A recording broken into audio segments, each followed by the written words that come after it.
Olá, meu nome é Tânia Barros. A você que está ouvindo pelo podcast ou assistindo vídeo no YouTube, seja muito bem-vindo ao canal Loucos por Biografias. Hoje vamos conhecer um pouco da vida e da obra da professora, jornalista, pintora e poetisa Cecília Meirelles. Ela foi a primeira voz feminina de grande expressão na literatura brasileira, com mais de 50 obras publicadas. Mais uma brasileira que vale a pena conhecermos a história. Cecília Benevides de Carvalho Meirelles nasceu no Rio de Janeiro, dia 7 de novembro de 1901. Nasceu já órfão de pai.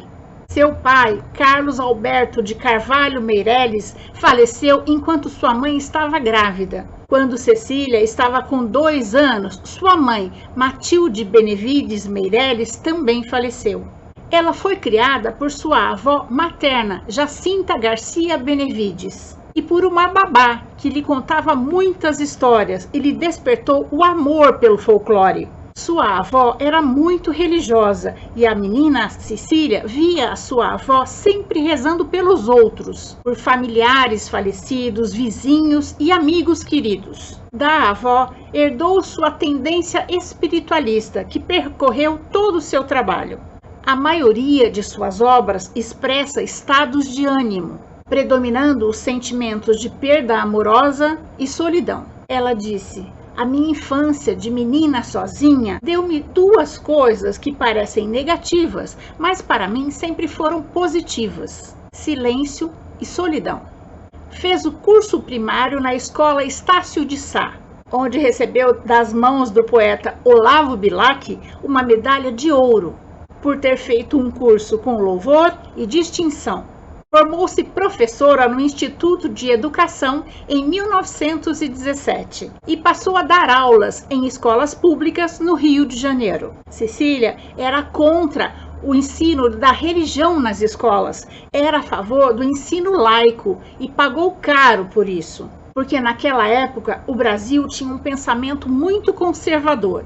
Em 1919, aos 18 anos, estreou na literatura com o seu livro Espectros, com 17 sonetos de temas históricos. Em 1922, aconteceu a euforia da Semana de Arte Moderna, com Mário de Andrade e Oswald de Andrade na linha de frente.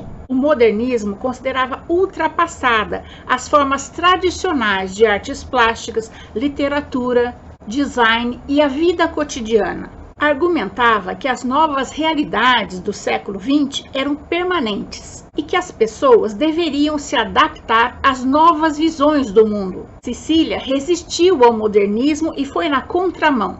Em 1922, participou do grupo literário da revista Festa, um grupo católico, conservador e antimodernista. Serena e cristalina, tirava seu ouro literário de onde ela queria.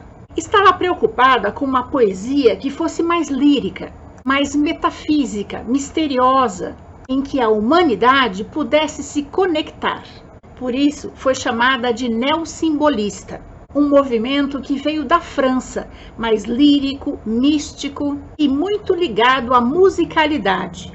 Cecília era avessa à pancadaria literária e política. Fazia uma poesia mais elegante, sofisticada, sem ceder a piadas ou vocabulários de choque. Nesse mesmo ano, casou-se com o artista plástico português Fernando Correia Dias, com quem teve 3 filhas: Maria Matilde, Maria Elvira e Maria Fernanda. Sua filha mais nova, Maria Fernanda, se tornou atriz global. Em 1923, publicou Nunca Mais e Poema dos Poemas. Em 1925, Baladas para El Rei. Cecília estudou literatura, música, folclore e teoria educacional. Colaborou na imprensa carioca escrevendo sobre o folclore. Atuou como jornalista de 1930 a 1931. Publicou vários artigos sobre os problemas na educação. Em 1934, Cecília foi para Lisboa como convidada de uma universidade para dar algumas palestras. Chegando lá, por intermédio de um amigo, marcou um encontro com o poeta Fernando Pessoa num bar que ele frequentava. Cecília esperou por 2 horas e ele não apareceu. Quando voltou ao hotel, recebeu dele seu livro Mensagens, com uma cartinha que dizia que leu seu horóscopo daquele dia, que desaconselhava que fosse a um encontro. Cecília também foi uma grande educadora e escritora infanto-juvenil. Em 1934, junto com seu marido, fundou a primeira biblioteca infantil do Rio de Janeiro.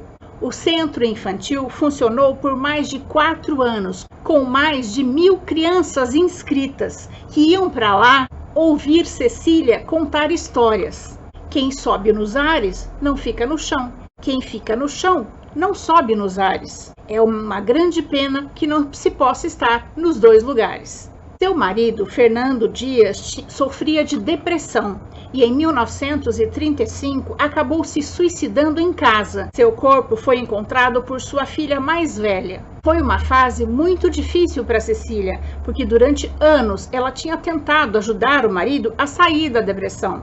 Ela se sentiu fracassada e sobrecarregada porque teve que seguir sozinha com a incumbência de educar e sustentar suas 3 filhas. Poucos meses depois, sua avó, que foi quem a criou, também faleceu.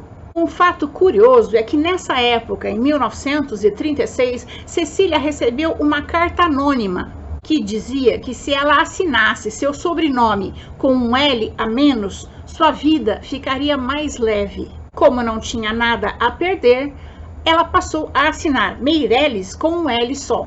Coincidência ou não, ninguém mais morreu. Cecília guardou essa carta por toda a vida e hoje faz parte de suas memórias. Depois que ficou viúva, casou-se com o engenheiro Heitor Vinícius da Silva Grilo. Entre 1936 e 1938, foi professora de literatura luso-brasileira na Universidade do Distrito Federal do Rio de Janeiro.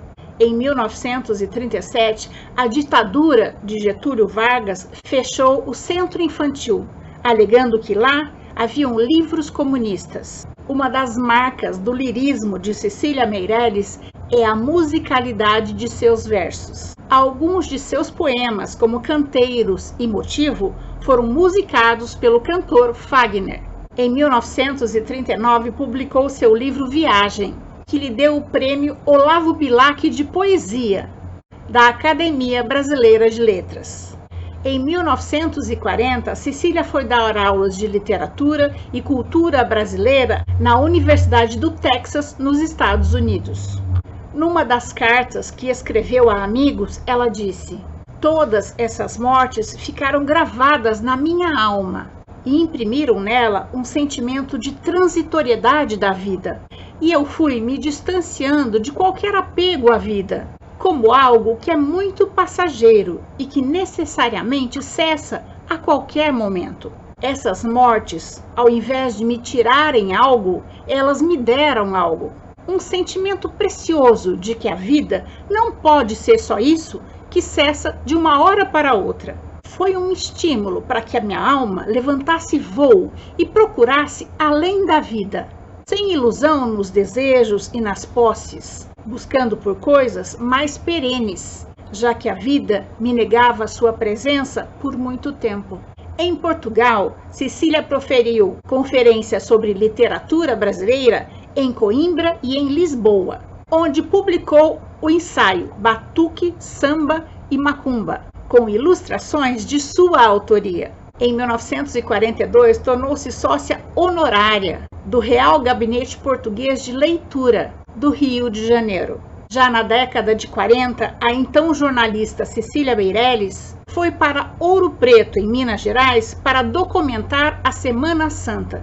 Ao andar por Ouro Preto, ela disse que sentia o cheiro do sangue derramado pela Inconfidência Mineira, a chamando para escrever sobre esse triste fato histórico do nosso país.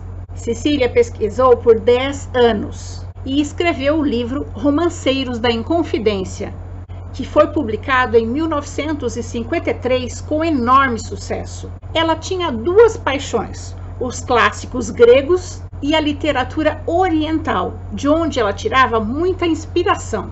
Cecília Meirelles fez muitas viagens aos Estados Unidos, Europa, Ásia, África, fazendo conferências sobre literatura, educação e folclore. Cecília Benevides de Carvalho Meirelles faleceu no dia 9 de novembro de 1964, no Rio de Janeiro, aos 63 anos de idade. Seu corpo foi velado no Ministério de Educação e Cultura. Quase 20 anos após sua morte, em 1981, foram publicados os 26 cânticos de Cecília Meirelles. Sobretudo nos cânticos, Cecília usa uma linguagem elevada, musical, e uma temática transcendente, que fala bastante sobre a passagem do tempo e a brevidade das coisas. Em 1989, Cecília Meirelles foi homenageada pelo Banco Central com sua efígie na cédula de 100 cruzados novos. E essa é a nossa história de hoje. Eu espero ter contribuído para que seu dia seja bom. Se você gostou, deixe seu joinha, faça seu comentário, conheça as outras histórias do canal e compartilhe com seus amigos. Lembrando que o canal Loucos por Biografias traz novas histórias toda semana, no YouTube e em podcast. Estamos também no Twitter e no Instagram. Encontro vocês na próxima biografia do canal. Até mais!